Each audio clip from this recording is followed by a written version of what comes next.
নমস্কার বন্ধুরা, কেমন আছেন সবাই? আমার বাড়ির গল্পগাথাতে আপনাদের স্বাগত জানাই।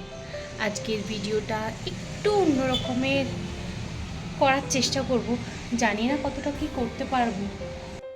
একটা সুন্দর গাড়ি এসে দাঁড়িয়েছে, ওই জন্যেই ওটা আমি আপনাদেরকে দেখানোর চেষ্টা করলাম। আমি ওইটাই দেখছিলাম, ওই জন্য আপনাদেরকেও দেখিয়ে দিলাম।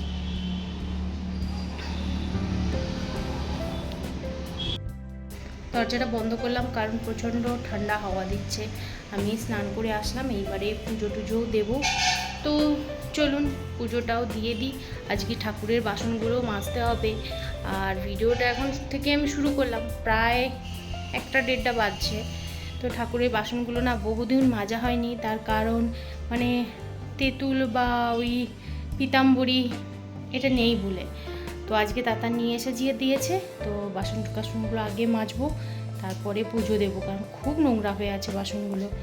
তো চলুন কাজগুলো করে নিই।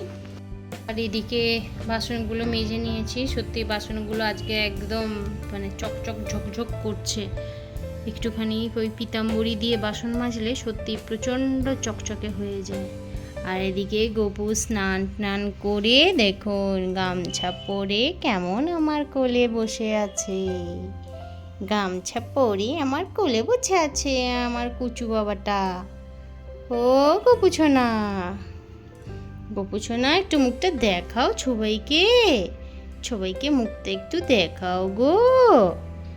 এই যে এমনি করে গামছা পরে বসে আছে। গামছা পরে বসুক, তারপরে জামা পরাবো। এবার যে গপু আমার সোয়েটার পরে নিয়েছে, আর এইদিকে আমি সব পুজো দিয়ে দিয়েছি। এদিকে আমি সম্পূর্ণ ঠাকুরকে ফুল টুল দিয়ে দিয়েছি। এবারে যাব তুলসীর গাছের ওইখানে, একটুখানি তুলসী তলাটাও দিয়ে দেবো। যদিও তুলসী তলা বলা যাবে কিনা জানি না, তো চলো ওইখানে গিয়েও একটুখানি ধূপ আর ফুল দিয়ে দিই। চলো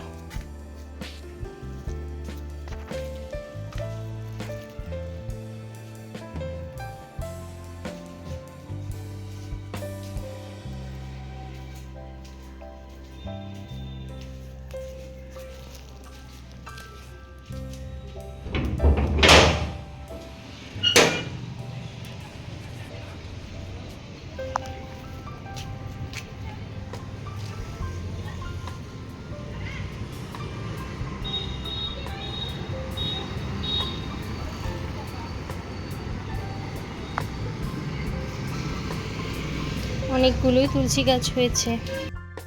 তো আমার এখানে তো পুজো দেওয়া কমপ্লিট হয়ে গেছে। ঠাকুরের প্রসাদগুলো তুলে নিয়ে এবারে নিচে চলে যাব। নিচে গিয়ে এবারে খাবার দাবারের সমস্ত কিছু ব্যবস্থা বলতে রান্নাবান্না হয়ে আছে, শুধু গিয়ে এবার খেতে দেওয়া। এটা না ফেটে গেছে, আমি ফাটিয়ে দিয়েছি এটা। আজকে এখন দেখছি ব্যথাটা অনেকটা কম আছে। তো চলো এবারে নিচে যাই, ঠাকুরের প্রসাদগুলো তুলে নিয়ে চলো। উপরটায় ঠান্ডা লাগছে না, নিচটায় কি ঠান্ডা বাবা। উপরটায় রোদটা পড়ছে না, এটা একটা সুবিধা। উপরটাতে করে রেখে পাচ্ছিলাম চাদর ছাড়া, এখানে থাকা যাচ্ছে না। বাবা মোবাইলটা এবার রাখ, খেতে বস। আজকেও ভাতটা একটু শেপ লাগছে না, ভাতটা একটু জায়গা লাগে বেশি, এটা একটু হয়েছে, জায়গাটা কম পেয়েছে।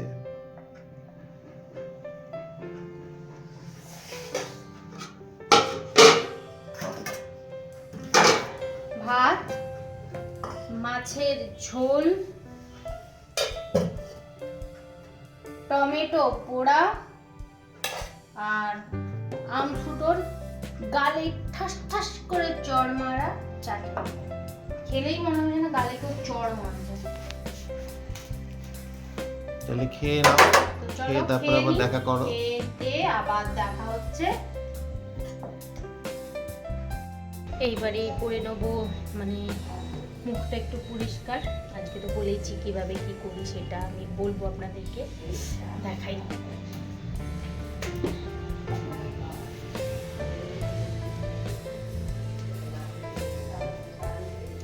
যদিও দেখানো উচিত কিনা জানি না, এটা হচ্ছে ওয়াইন। এগুলো এমনি মানে যে কোনো দোকানেই পাওয়া যায়, মনে করুন যে কোনো দোকান বলতে মানে কসমেটিক যেখানে পাওয়া যায় সেখানে এরকম ওয়াইন পাওয়া যায়। আর এইটা একদম আসল ওয়াইন, এটা কসমেটিক দোকান থেকে আনা হয়নি। তো এটা দিয়ে আমি ফেসিয়াল বা ক্লিনজারের জন্য এটা ব্যবহার করি। যেমন আমি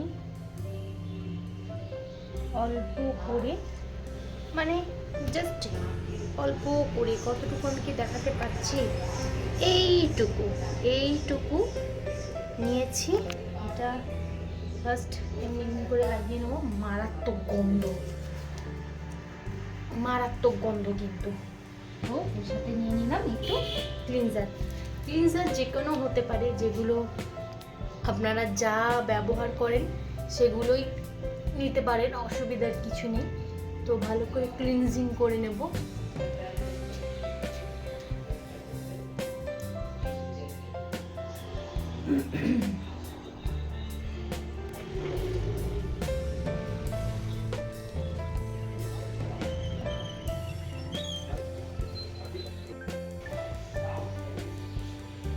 আমি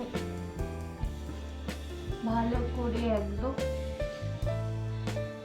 মুখটা ক্লিনজিং করে নিয়েছি একদম সুন্দর করে। এখানে একটু হোয়াইট হেডসগুলো হালকা হালকা করে সাদা হয়েছিল, গাছ ছাটে করে ঘষতেই পরিষ্কার হয়ে গেছে।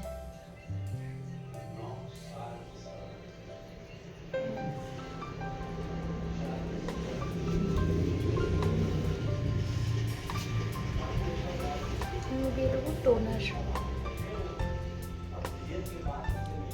টোনারটা।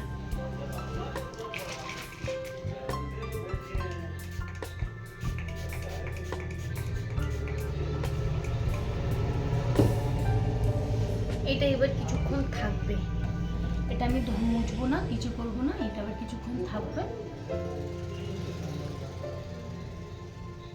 তারপরে লাগিয়ে নেবো ময়েশ্চারাইজার।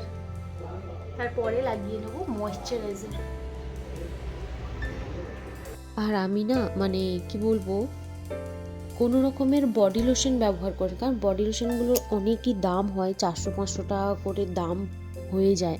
তো মানে 350-400 এরকম নেয়। তো সেই কারণে আমি অনলাইন থেকে মানে মিশোর থেকে এরকম একটা বড় ডাব্বার ক্রিম নিয়ে নিই। আমার পুরো শীতটাই চলে যায়।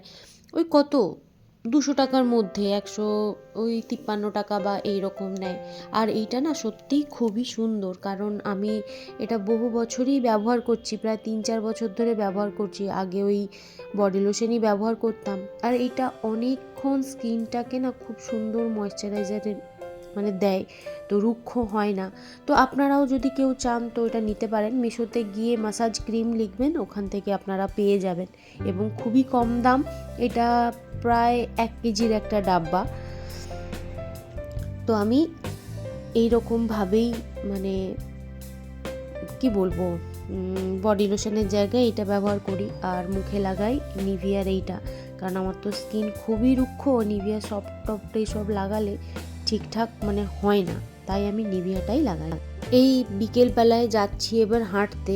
আপনারা ভাববেন এটা আবার কেমন ধরনের হাঁটা, তাই তো চলে আজকে কর্তাবাবুকে নিয়ে এসেছি হাঁটাতে, সেই কারণে গাড়িতে করে প্রথমে আসলাম। এইবারে সবার হাঁটা শুরু হবে। ও ইভিনিং ওয়াকে বেরিয়েছে। কি অবস্থা, ও তোমাকে সত্যিই নতুন দেখছে, আমাকে তো দেখে ওই যে নাই।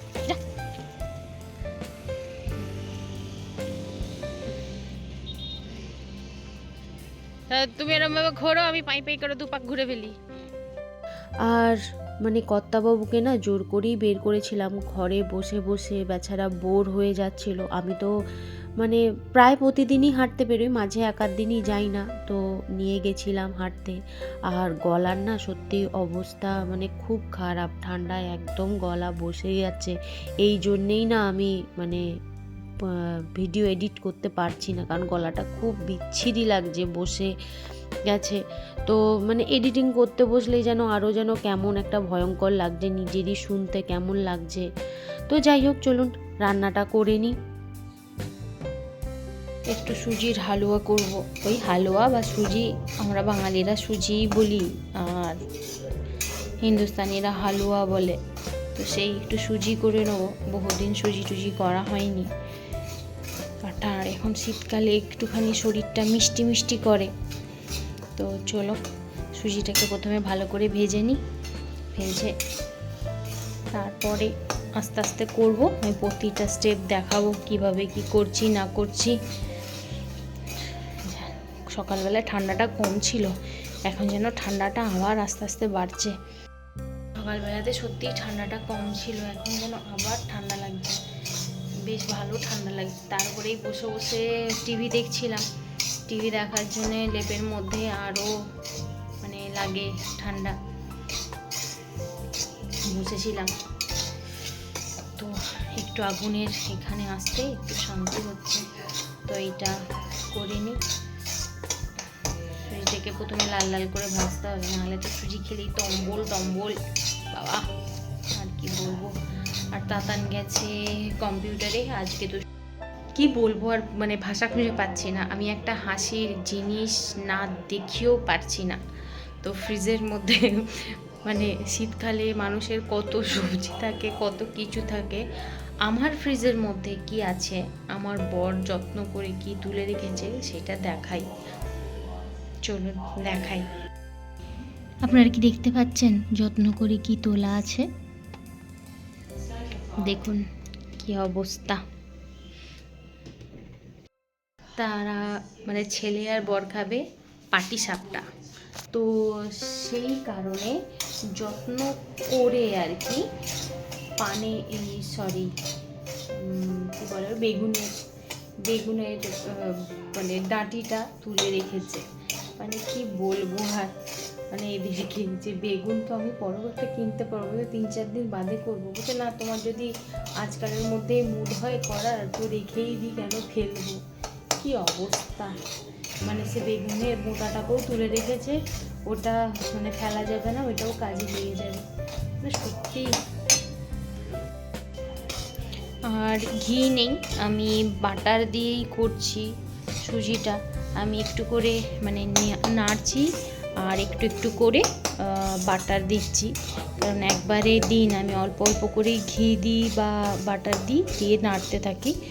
তো যতটা লাগবে তাহলে বুঝতে পারবো আর কি, বেশিও হবে না কমও হবে না।